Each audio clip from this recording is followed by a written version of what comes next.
déclaration politique des peuples congolais en général et en particulier de M. Ouazalendo face à la réélection du président Donald Trump. Nous, peuple congolais, avions appris par les médias nationaux qu'internationaux la réélection de M. Donald Trump comme 47e président de l'Amérique. Sa réélection reste pour nous, le peuple congolais, un non-événement. Car nous ne sommes concernés ni de loin, ni de près. Très chers compatriotes, l'avènement de M. Donald Trump à la Maison-Blanche n'est pas une bénédiction pour la République démocratique du Congo, mais plutôt c'est une malédiction pour l'Afrique et en particulier la République démocratique du Congo. Eh bien, très chers compatriotes, la guerre injuste que notre pays est en train de subir à l'est de notre pays est soutenue presque en totalité par la puissance occidentale et l'Amérique. Très chers compatriotes, célébrer la victoire de M. Donald Trump, comme nous avons suivi partout en Afrique, en particulier en République démocratique du Congo, les compatriotes se réjouissaient ou célébraient la victoire. Très chers compatriotes, ne pensez pas qu'un blanc doit travailler pour l'intérêt général d'un peuple africain ou d'un Muntu. Le souci majeur d'un blanc, c'est de voir un Africain, un Muntu, souffrir,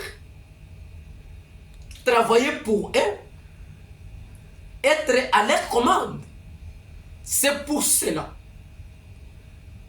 Il est temps que les Africains en général, et en particulier les Congolais, de refuser de vivre sous l'esclavagisme occidental et américain.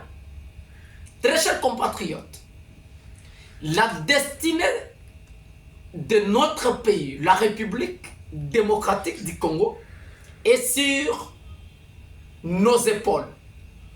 Elle est liée au changement de mentalité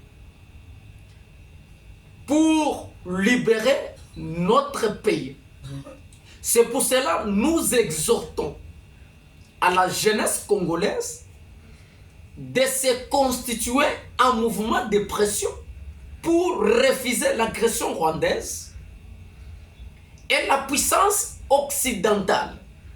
Nous en appelons au peuple congolais à la mobilisation pour soutenir la démarche du changement de la constitution qui apparaît pour le peuple congolais une démarche divine et salvatrice.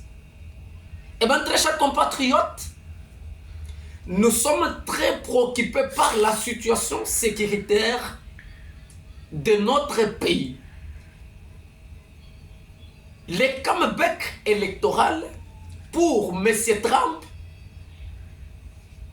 c'était non-événement pour le peuple congolais. Et aussi longtemps que le Rwanda est soutenu à 95% par la puissance occidentale pour endeuiller la République démocratique du Congo, eh bien, nous n'accepteront jamais tout ce que le monde occidental peut mettre à la disposition de la République démocratique du Congo. C'est pour cela nous lançons un mouvement pour mobiliser toute la jeunesse congolaise à être debout pour défendre l'intégrité du territoire national. Un mouvement dénommé Gabaron. Alors nous invitons tout le monde de nous contacter et d'adhérer dans notre mouvement. Parce que l'histoire de la République, elle sera écrite que par les Congolais. Que vive la République démocratique du Congo. Et que Dieu bénisse notre pays. Et à tout à l'heure.